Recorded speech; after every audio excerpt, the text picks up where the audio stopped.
Good morning, everyone. Today we are going to start the M. Lakshmikant series, and you should buy this book. I will read the book along with you, so I will explain each and every text of the book, but it is your responsibility to buy the book. Okay? तो आज हम first chapter पढ़ेंगे, historical background. M Laxmikant का first chapter है ये।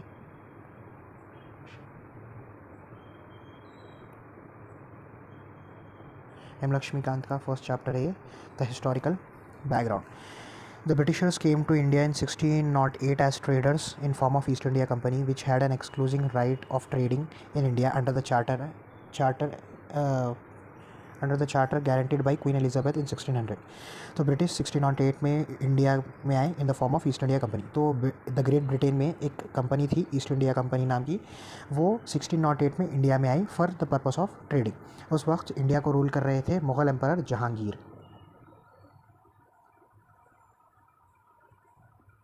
Mughal emperor Jahangir India को rule कर रहे थे उस वक्त। तो ये एक पॉइंट नोट करने की है। तो 1600 और ये चार्टर क्या था? तो क्वीन एलिजाबेथ ने the monarch of England give a charter कि ईस्ट इंडिया कंपनी के अलावा कोई और दूसरी ब्रिटिश कंपनी इंडिया में आके ट्रेडिंग नहीं कर सकती। तो 1608 में इंडिया पे आए जहांगीर ने, उन्हें परमिशन दे दी इंडिया में ट्रेड करने की। तो ईस्ट इंडिया कंपनी ने अपनी फैक्ट्री सेटअप कर ली इंडिया में और उन्होंने ट्रेडिंग स्टार्ट कर ली। अब 1765 में, in 1765 the company which till then had a purely trading function obtain the diwani rights, that is right over revenue and civil justice of Bengal, Bihar and Orissa. तो 1600 में आई, 150 साल बीत गए। 1765 में एक वॉर हुआ, द बैटल ऑफ बक्सर। 1764 में एक वॉर हुआ, बैटल ऑफ बक्सर, किसके बीच में? मुग़ल एम्परर शाह आलम और ब्रिटिश ईस्ट इंडिया कंपनी के बीच में। तो 1764 में ये वॉर हुआ था जिसमें ब्रिटिश ईस्ट इंडिया कंपनी जीत गई थी और शाह आलम मुग़ल एम्परर ने दीवानी राइट्स दे दिए थे। Diwani rights is the right over revenue and civil justice, मतलब टैक्स कलेक्ट करने की पावर, पैसों की पावर और सिविल जस्टिस की पावर, मतलब जो सिविलियंस है उनके केस में जस्टिस की पावर इन्हें मिल गई थी। कौन से एरिया की? ये हमारा इंडिया का मैप बन गया।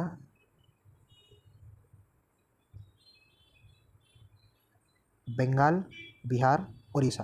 तो इस एरिया की, मतलब ये एरिया बहुत बड़ा था और ये बंगाल इस वक्त का बंगाल नहीं है, ये बिहार, बंगाल और उड़ीसा इस वक्त के बंगाल, बिहार और उड़ीसा स्टेट नहीं है।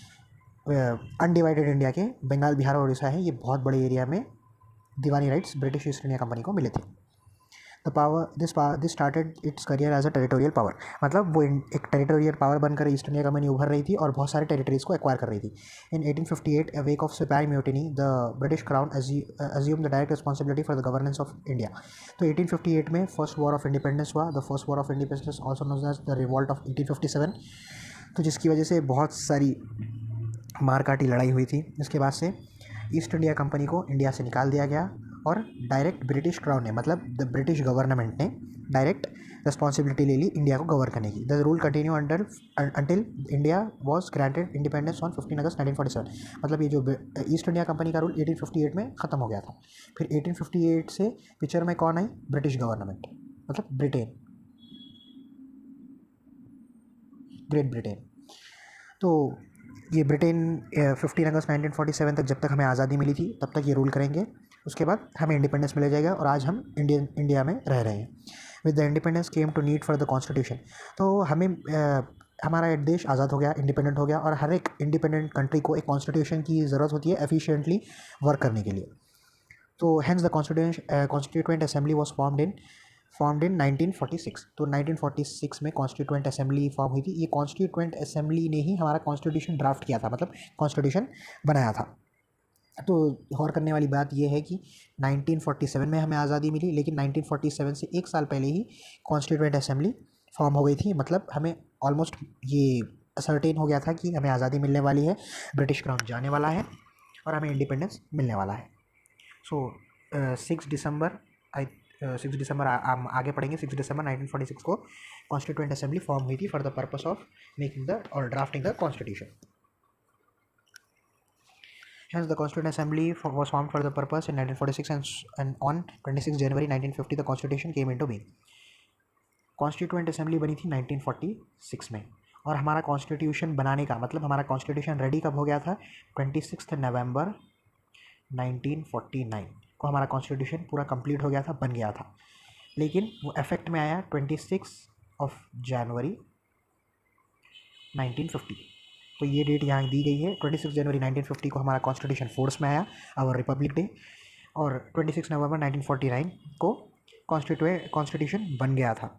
However, the various features of the Indian Constitution and polity have their roots in British rule. मतलब हमारे कॉन्स्टिट्यूशन के जो फीचर्स हैं वो किससे इन्फ्लुएंस करके बनाए गए हैं? ब्रिटिश रूल के टाइम कुछ पॉलिसीज़, कुछ एक्ट्स ब्रिटिश पार्लियामेंट ने पास किए थे, कुछ इवेंट्स हुए थे, उसका इम्पैक्ट हमारे कॉन्स्टिट्यूशन पे हुआ था। तो हमें सब में पहले वो इवेंट्स को और ब्रिटिश रूल के टाइम क्या क्या एक्ट्स आए थे इन सबको जानना पड़ेगा। इसके बाद हम डायरेक्ट कॉन्स्टिट्यूशन पढ़ेंगे। There were certain events in the British rule that laid down the legal framework for the organization and functioning of government and administration in British India.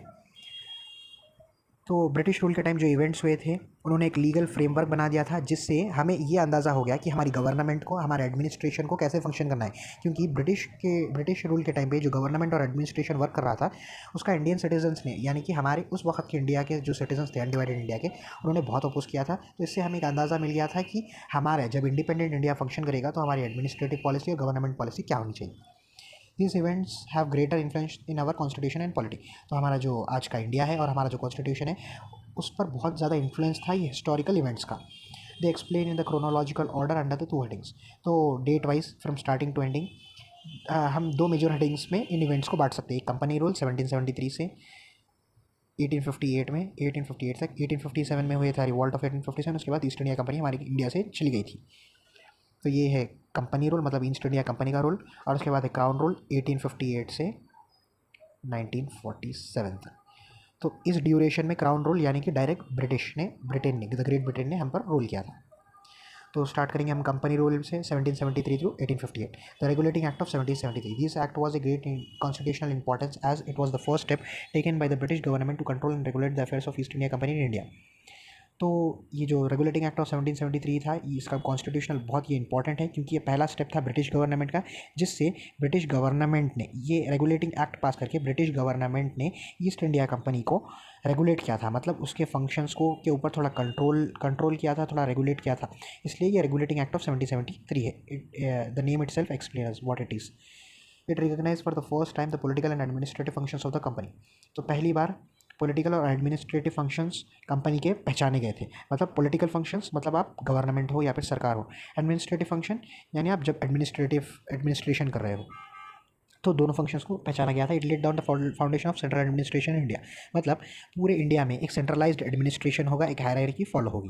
तो ये सब फीचर्स थे इस एक्ट के। तो अब फीचर्स हम देखेंगे। The designed the governor of Bengal as Governor General of Bengal and created an executive council of 4 members to assist him. The first such governor was Lord Warren Hastings.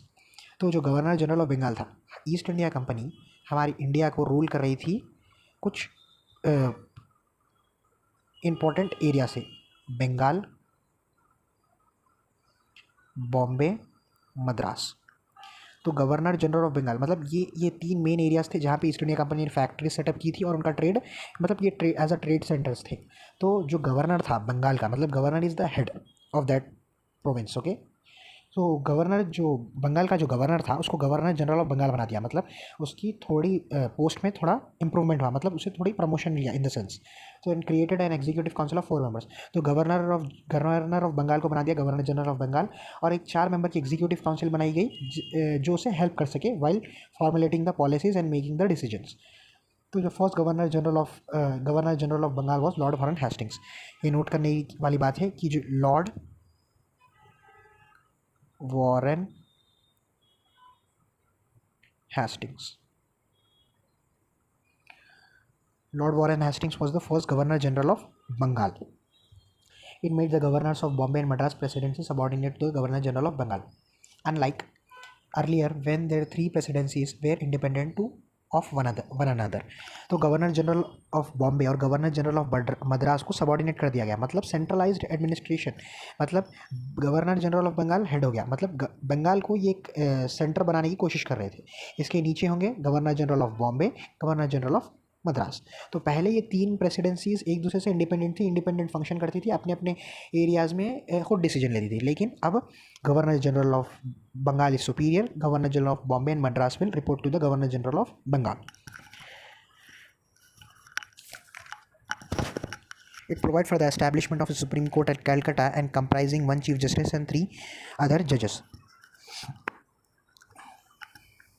तो एक supreme court establish किया गया था कलकत्ता में, fort William, एक fort था fort William नाम का, वहाँ पे सुप्रीम कोर्ट ऑफ कलकत्ता बनाया गया था।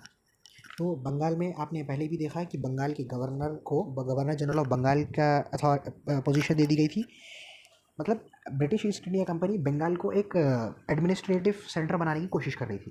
तो कलकत्ता में सुप्रीम कोर्ट बनाया गया था। इसके फर्स्ट जज थे सर अलीजा इम्पे। तो 1774 में सुप्रीम कोर्ट ऑफ कलकत्ता बना और सर अलीजा इम्पे इसके फर्स्ट चीफ जस्टिस बने।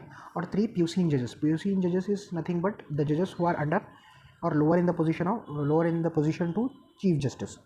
तो एक चीफ जस्टिस हो गया और प्लस 3 अदर जजेस, मतलब टोटल 4 जजेस थे, 1 + 3 था।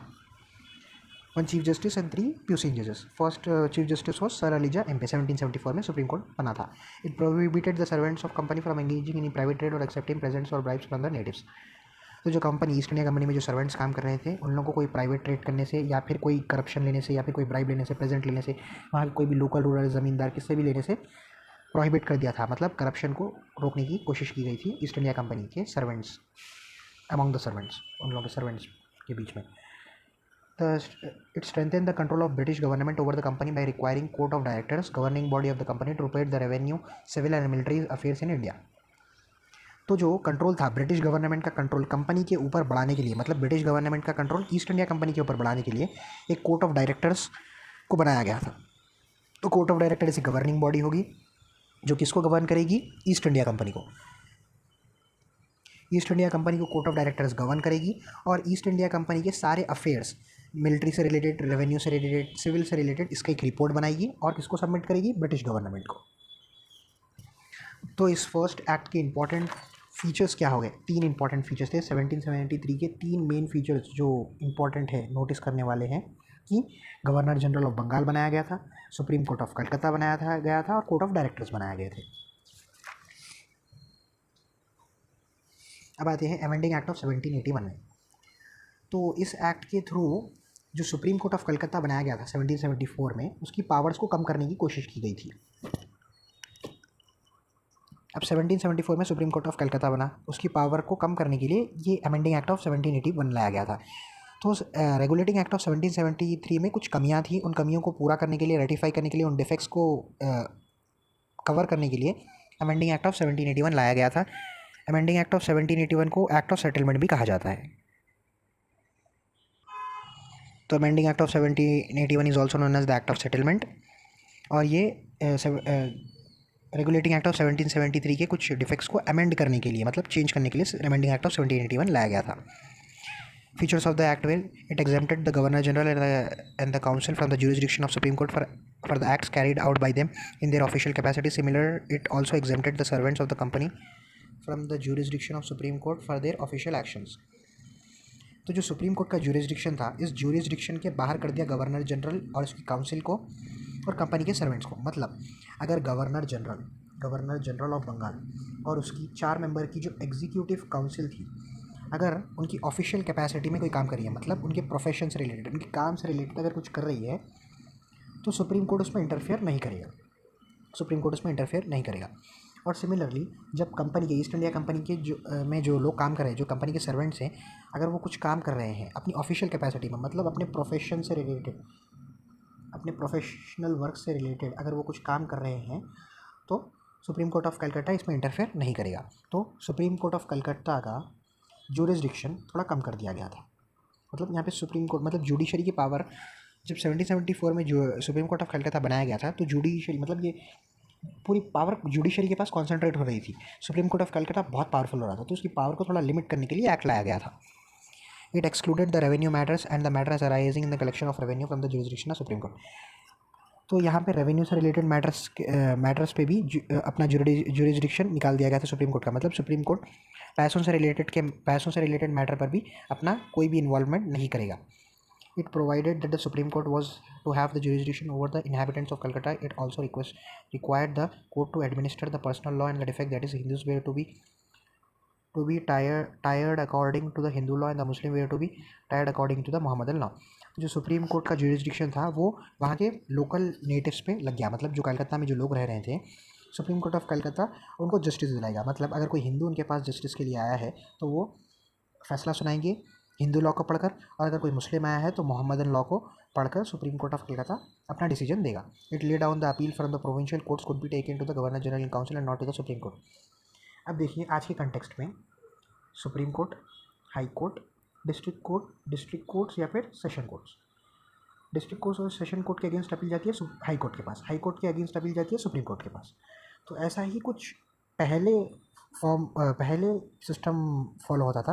मतलब प्रोविंशियल कोर्ट्स के अगेंस्ट अगर कोई अपील जा रही है तो वो सुप्रीम कोर्ट ऑफ कलकत्ता के पास जा रही थी। लेकिन अब अमेंडिंग एक्ट ऑफ 1781 से क्या किया गया कि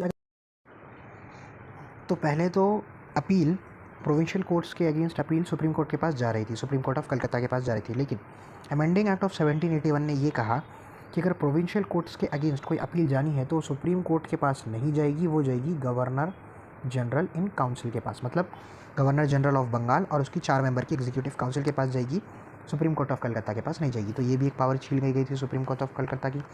it empower the governor general in council to form regulation for the provincial courts and councils. तो जो गवर्नर जनरल इन काउंसिल थी, गवर्नर जनरल ऑफ बंगाल और उसकी जो 4 मेंबर की एग्जीक्यूटिव काउंसिल थी, जो रेगुलेटिंग एक्ट ऑफ 1773 के थ्रू लाई गई थी गवर्नर जनरल ऑफ बंगाल को असिस्ट करने के लिए, उनके वो बनाएंगे रेगुलेशंस, ऑर्डर्स, सारे जो भी स्टेप्स लेने हैं वो गवर्नर जनरल काउंसिल लेंगे। किससे रिलेटेड? प्रोविंशियल कोर्ट से रिलेटेड और प्रोविंशियल काउंसिल से रिलेटेड। तो गवर्नर जनरल ऑफ बंगाल और उसकी 4 मेंबर की एग्जीक्यूटिव काउंसिल को ये ताकत दे दी गई। तो अगर एक सेंटेंस में ये अमेंडिंग एक्ट ऑफ 1781 का एसेंस देखा जाए तो इस अमेंडिंग एक्ट ऑफ 1781 ने सुप्रीम कोर्ट ऑफ कलकत्ता की पावर्स को कम करने की या फिर लिमिट करने की कोशिश की है। पहले तो सुप्रीम कोर्ट ऑफ कलकत्ता का जुरिस्डिक्शन गवर्नर जनरल उसकी काउंसिल से हटा दिया गया। उसके बाद जुरिस्डिक्शन कंपनी सर्वेंट से हटा दिया गया। Supreme court of Calcutta revenue matters पर कोई डिसीजन नहीं दे सकता, या फिर रेवेन्यू मैटर्स वो इन्वॉल्व ही नहीं हो सकता। सुप्रीम कोर्ट को नेटिव्स जो लोकल्स हैं उन लोगों के ऊपर जजमेंट, मतलब उन लोगों को जस्टिस दिलाने का काम दे दिया गया। और प्रोविंशियल कोर्ट्स के अगेंस्ट भी जो अपील जाएगी वो सुप्रीम कोर्ट ऑफ कलकत्ता के पास नहीं जाएगी, गवर्नर जनरल काउंसिल के पास जाएगी। तो मतलब क्या बोलने का मतलब, सुप्रीम कोर्ट ऑफ कलकत्ता की पावर्स को लिमिट करने की कोशिश की गई है। और गवर्नर जनरल और उसकी काउंसिल के पास ये पावर आ गई थी कि वो प्रोविंशियल कोर्ट्स और काउंसिल से रिलेटेड वो रेगुलेशंस, ऑर्डर्स बनाएंगे। अब आते हैं पिट्स इंडिया एक्ट ऑफ 1784 में। William pit prime minister, the youngest prime minister of England. तो प्राइम मिनिस्टर विलियम पिट ने इंट्रोड्यूस किया था ब्रिटिश पार्लियामेंट में ये एक्ट। तो जो इसलिए उन्हीं के नाम पे पिट्स इंडिया एक्ट ऑफ 1784 इस एक्ट का नाम दिया गया है, क्योंकि ये विलियम पिट प्राइम मिनिस्टर, ये यंगेस्ट प्राइम मिनिस्टर थे ब्रिटिश पार्लियामेंट के। तो उन्होंने इंट्रोड्यूस किया था ब्रिटिश पार्लियामेंट में ये बिल 1784 में। The features of the act were as follow, it distinguish the commercial and political functions of the company. तो पहली बार कमर्शियल फंक्शंस, मतलब कमर्शियल फंक्शंस वो फंक्शंस जो ट्रेडिंग से रिलेटेड है। मतलब ईस्ट इंडिया कंपनी तो एक कंपनी थी, वो ट्रेडिंग के लिए आई थी। बाद में वो पॉलिटिकल फंक्शंस भी कर रही थी, ट्रेडिंग से रिलेटेड और पॉलिटिकल फंक्शंस, यानी कि वो फंक्शंस जो रिलेटेड, जो गवर्नमेंट से रिलेटेड है। तो ये दोनों फंक्शंस को अलग अलग पहचाना गया। Allowed the court of director to manage the commercial affairs, but created a new body, board of control, to manage the political affairs. Thus established a system of double government. मतलब court of directors तो already government वो regulating act of 1773 से court of directors बना दिए गए थे 1773 में ही। अब कोर्ट ऑफ डायरेक्टर्स की को कहा गया कि आप रिपोर्ट सबमिट कीजिए सिर्फ कमर्शियल फंक्शन से रिलेटेड। मतलब कमर्शियल फंक्शन से रिलेटेड सारे अफेयर्स कोर्ट ऑफ डायरेक्टर्स दिखेगा। और एक नई बॉडी बनाई गई, बोर्ड ऑफ कंट्रोल। तो बोर्ड ऑफ कंट्रोल एक नई बॉडी बनाई गई जो पॉलिटिकल फंक्शंस देखेंगे। मतलब बोर्ड ऑफ कंट्रोल रिपोर्ट बनाएगी पॉलिटिकल फंक्शंस से रिलेटेड, और ये सब रिपोर्ट करेंगे ब्रिटेन को, द ग्रेट ब्रिटेन को। It established a system of double government. अब यहाँ पे आप नोटिस करिए कि कोर्ट ऑफ डायरेक्टर्स और बोर्ड ऑफ कंट्रोल, दो गवर्निंग बॉडीज़ बन गई थी। तो मतलब ये एक डबल गवर्नमेंट का सिस्टम बनाया गया था Pitt's India Act. It empowers the board of control to supervise and direct all operations of civil, military and government revenue of British possessions in India. तो यहाँ पे ये दो चीज़ें नोटिस करने की है कि बोर्ड ऑफ कंट्रोल को सिविल और मिलिट्री से रिलेटेड, सिविल और मिलिट्री से रिलेटेड सुपरविजन और डायरेक्शन की पावर दे दी गई थी। और यहाँ कहा गया कि जो इंडिया में जो पोजीशंस है, कंपनी के पोजीशंस है, वो कंपनी के पोजीशंस नहीं है, वो ब्रिटिश पोजीशंस इन इंडिया है। मतलब इंडिया के अंदर जो भी एक्वायर टेरिटरी है ब्रिटिश ईस्ट इंडिया कंपनी की, वो ब्रिटिश ईस्ट इंडिया कंपनी की एक्वायर टेरिटरीज नहीं है, वो ब्रिटिश पोजीशंस है। मतलब यहाँ पे रियल बॉस ब्रिटेन है, ये बात कही गई। The act also was a significant for the two reasons. For the first, company territories in India were for the first time called British possessions in India, and the second, British government was given the supreme control over the company's affairs and its administration in India.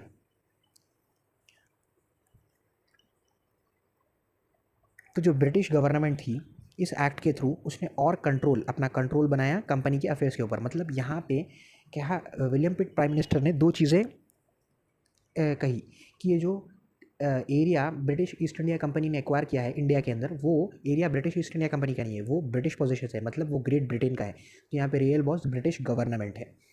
और दूसरी चीज़, इसके through company के ऊपर British government ने company के ऊपर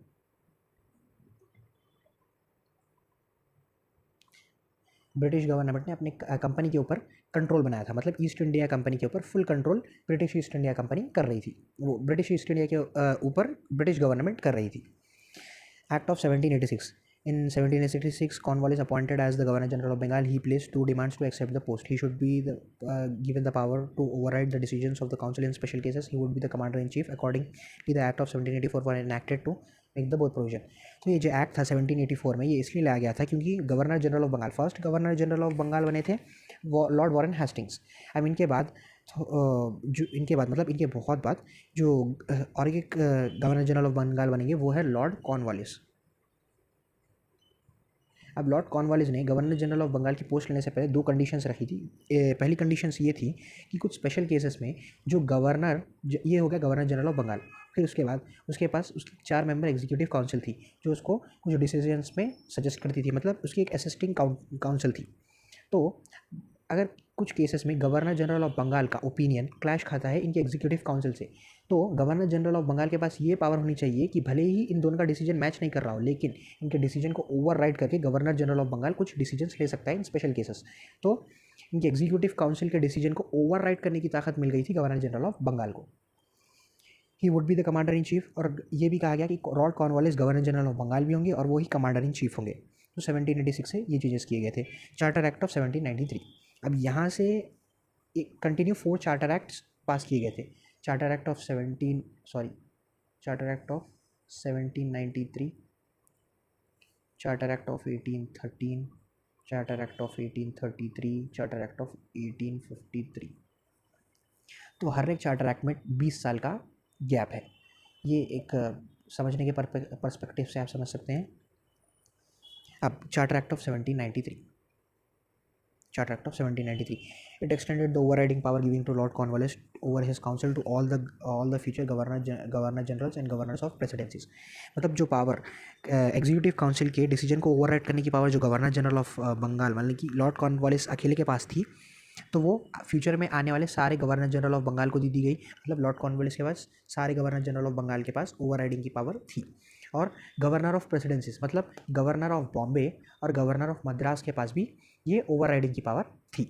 it give the governor general more power and control over the government of the subordinate presidencies of Bombay and Madras.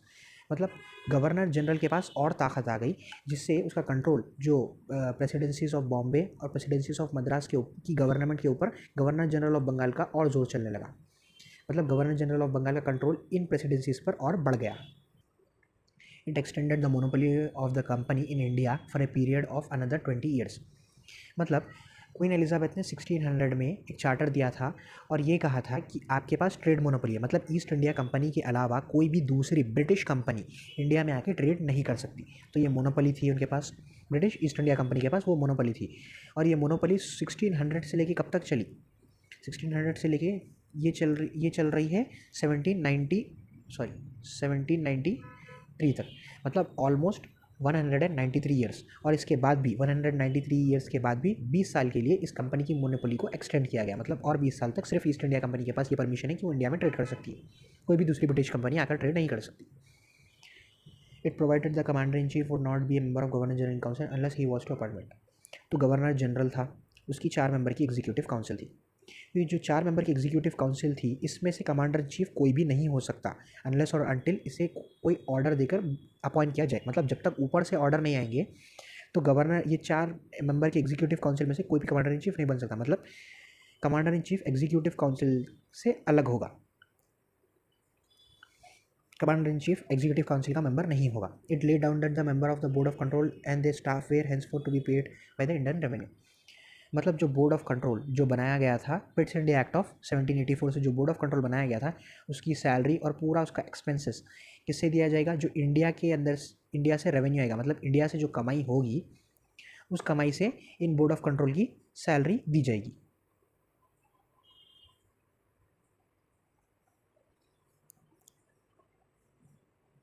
तो charter act of 1793 में क्या क्या इंपॉर्टेंट चीज़ें हैं? पहली चीज़ तो कि लॉर्ड कॉर्नवालिस की पावर सब आने वाले सारे गवर्नर जनरल्स को दे दी।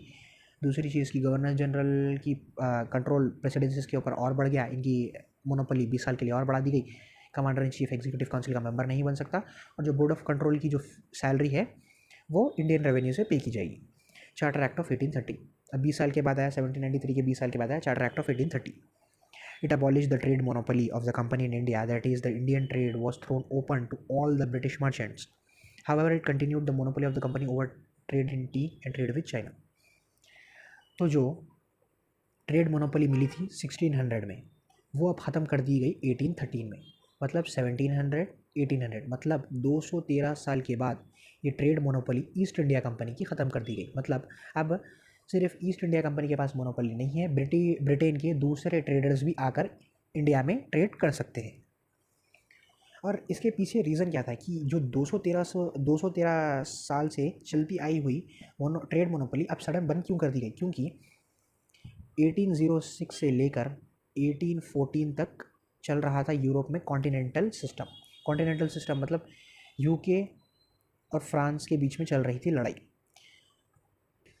तो जो फ्रांस का रूलर था नेपोलियन, तो नेपोलियन ने ये कॉन्टिनेंटल सिस्टम इंट्रोड्यूस किया था। मतलब 1806 से लेकर 1814 तक जितनी भी यूरोपियन कंट्रीज़ फ्रांस के अंडर थी, उन्होंने सब ने ट्रेड बंद कर दिया था यूके के साथ।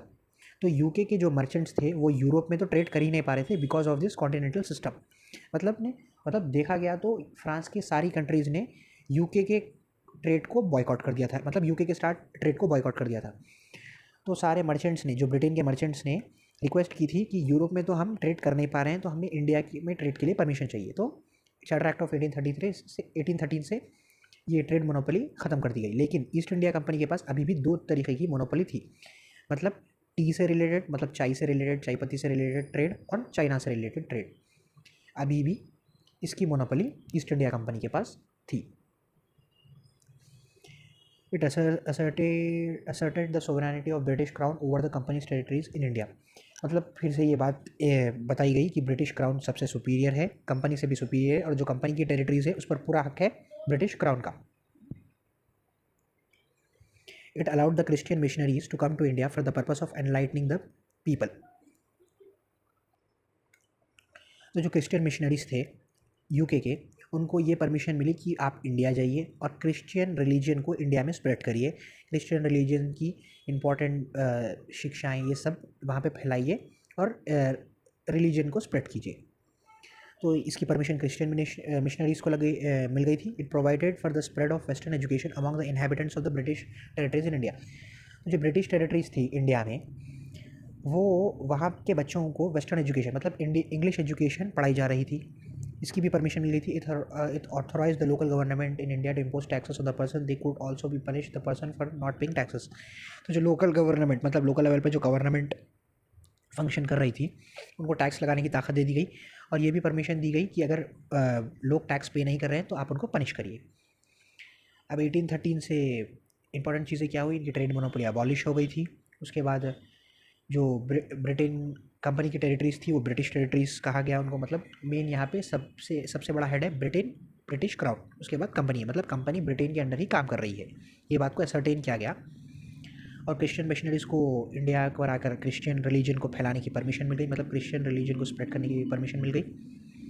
और वेस्टर्न एजुकेशन पढ़ाई गई जहाँ पे ब्रिटेन की टेरिटरीज थी इंडिया में, और लोकल गवर्नमेंट को टैक्स इम्पोज करने की पावर मिल गई. अब है चार्टर एक्ट ऑफ 1833. और 20 साल हो गए, एक नया चार्टर एक्ट ऑफ 1833 आया. ये फाइनल स्टेप था सेंट्रलाइजेशन का. मतलब ये आखिरी स्टेप था जिससे ब्रिटेन ने कोशिश की कि एक सेंट्रलाइज एडमिनिस्ट्रेशन करा जाए ब्रिटिश इंडिया में. It made the Governor General of Bengal Governor General of India and vested him the civil military powers. Thus, act vested for the first time the government of India with the authority over the entire territorial area possessed by the British India. Lord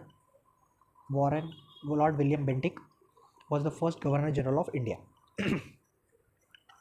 तो जो governor general of Bengal था उसको बना दिया गया governor general of India. और governor general of India को दे दी गई सारी सिविल पावर,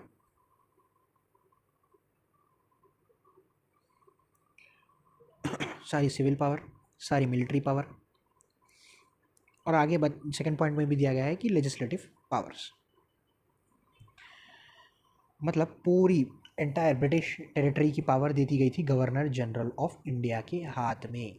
और पहले गवर्नर जनरल ऑफ इंडिया थे लॉर्ड विलियम बेंटिक, बने first governor general of India. उनके पास सिविल पावर थी, मिलिट्री से रिलेटेड सारी पावर्स थी, और पूरी ब्रिटिश इंडिया टेरिटरी के लिए वो रिस्पॉन्सिबल थे. तो गवर्नर मतलब गवर्नर ऑफ बॉम्बे और गवर्नर ऑफ मद्रास की एक लेजिस्लेटिव पावर मतलब वो legislature is something at present. The legislature is parliament and state legislature. मतलब आज की डेट में जो पार्लियामेंट और स्टेट लेजिस्लेचर काम करती हैं वो हो गए लेजिस्लेटिव फंक्शंस. मतलब लॉ बनाने की ताकत, कोई एक्ट बनाने की ताकत, ये ताकत छीन ली गई थी गवर्नर ऑफ बॉम्बे से और गवर्नर ऑफ मद्रास से. और पूरी इंडिया की पूरी exclusive legislative power of entire British India was vested in the hands of governor general of India. मतलब पूरे ब्रिटिश टेरिटरी उस वक़्त के पूरी लेजिस्लेटिव पावर मतलब पूरे लॉज बनाने की पावर थी गवर्नर जनरल ऑफ इंडिया के पास. और इसके ये कहा गया कि जो भी लॉज इस एक्ट के पहले बनाए गए थे वो होंगे रेगुलेशंस, और लॉज जो इस एक्ट के बाद में बनाए जाएंगे वो होंगे act. It ended the activities of East India Company as a commercial body which became a purely administrative body. It provided that the company's territory in India were held by in trust of His Majesty and his heir and successors. तो east India company सब में पहले तो 1830 से 13 में उनकी trade monopoly ले ली गई, और उसके बाद अब 1833 में ब्रिटिश ईस्ट इंडिया कंपनी अब एक कमर्शियल बॉडी नहीं रही. मतलब ट्रेडिंग से रिलेटेड अब वो एक ट्रेडिंग बॉडी नहीं है, वो अब ट्रेड नहीं करेगी, अब वो बिजनेस नहीं करेगी, अब वो एक प्योरली एडमिनिस्ट्रेटिव बॉडी है. मतलब on behalf of British India on behalf of Britain the great Britain, British India में ईस्ट इंडिया कंपनी एडमिनिस्ट्रेशन करेगी. और ये भी कहा गया कि कंपनी की टेरिटरीज एडमिनिस्ट्रेट होगी in the trust of his majesty, his heir and his successor. The Charter Act of 1833 attempted to introduce a system of open competition for selection of civil servants and stated that the Indians should be debarred from holding any place, office and employees under the company. However, this provision negated after the opposition from Court of Directors. तो civil services मतलब 1833 के time पर जो civil services थे उनमें recruitment के लिए एक ओपन कंपटीशन सेटअप किया जाएगा जिसमें ब्रिटिशर्स के साथ साथ इंडियंस को भी मौका मिलेगा कि वो आके कम्पीट कर सकते हैं और सिविल सर्वेंट बन सकते हैं. लेकिन ये जो अटेम्प्ट था ये अनसक्सेसफुल हुआ because of the opposition from court of directors. तो इंपॉर्टेंट क्या क्या चीज़ें हैं 1833 के एक्ट में? 3 इंपॉर्टेंट चीज़ें हैं. एक है गवर्नर जनरल ऑफ इंडिया और उसको पूरी पावर दे दी गई थी. Civil power, military power, legislative power. और ईस्ट इंडिया कंपनी अब एक प्योरली एडमिनिस्ट्रेटिव बॉडी बन गई थी और first attempt civil services, open competition for civil services के लिए फर्स्ट अटैम्प्ट इंट्रोड्यूस किया गया था, लेकिन वो अटैम्प्ट हाईली अनसक्सेसफुल था। अब चार्टर एक्ट ऑफ 1853 और 20 साल बीत गए। This was the last series of the acts pass by British parliament between 1793 to 1753। तो 4 एक्ट पास किए गए थे ब्रिटिश पार्लियामेंट के द्वारा 1793 से लेके 1853 तक, 20 साल के ड्यूरेशन में। तो ये लास्ट एक्ट था। ये इसकी एक सिग्निफिकेंस, इतनी ज़्यादा सिग्निफिकेंस है, मतलब ये कॉन्स्टिट्यूशनल इम्पॉर्टेंट लैंडमार्क एक्ट है। It separated for the first time the legislative and executive functions of the Governor General Council. It provided the addition of 6 new members of Legislative Council to the councillors of the Council. In other words, established a separate Governor General Legislative Council, which came to known as the Indian Central Legislative Council.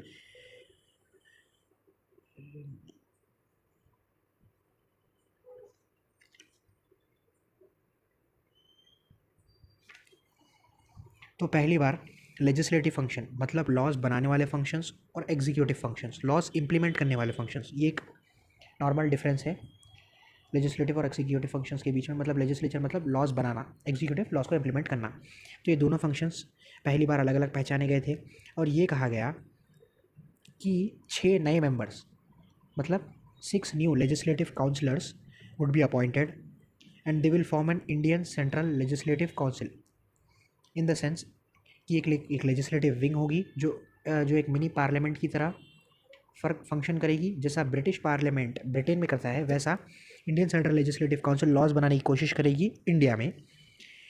पहली बार legislature को एक special treatment दिया गया था और उसमें एक separately treat किया गया था, स्पेशल ट्रीटमेंट और एक सेपरेट ट्रीटमेंट दिया गया है। Introduce an open competition system for selecting and recruitment of civil servants. The covenanted civil services was thus thrown open to Indians also. Accordingly, Macaulay Committee, the Committee on the Indian Civil Services, was appointed in 1854. At that time, notes and references में देखिए, at that time the civil services of company were classified into covenanted civil services, higher level civil services, uncovenanted civil services, lower civil services. The former was created by the law of company and the later was created by otherwise. तो जो 1813 में जो 1833 में जो attempt किया गया था open competition का, जो फेल हो गया था, उसको 1853 में इम्प्लीमेंट किया गया। मतलब 1853 के बाद से एक ओपन कंपटीशन सिस्टम बनाया गया जिससे कोवनेंटेड सिविल सर्विसेज, मतलब कोवनेंटेड सिविल सर्विसेज मतलब हायर लेवल के सिविल सर्विसेज, मतलब जिनकी पोस्ट ज़्यादा होगी, अनकोवनेंटेड सिविल सर्विसेज जिनकी पोस्ट लोअर होगी।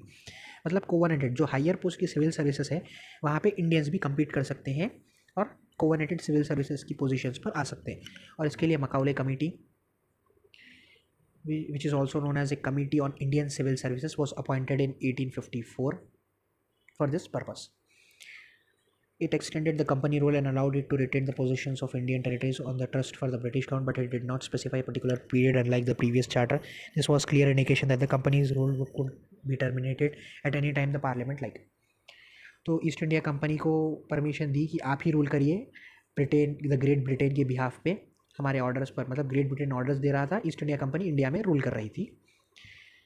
तो कंटिन्यू करिए, ये कंपनी का रूल ही कंटिन्यू करिए, लेकिन एक स्पेसिफाई नहीं किया गया था कि कंपनी का रूल कब तक चलेगा। मतलब जब ब्रिटेन, द ब्रिटेन पार्लियामेंट चाहेगी तो ईस्ट इंडिया कंपनी को इंडिया से निकाल के फेंक देगी। It introduce for the first time representation of Indian local representation in Indian Central Legislative Council of 6 new legislative members of the Governor General Council. 4 members were appointed as local provincial government of Madras, Bombay, Bengal and Agra. तो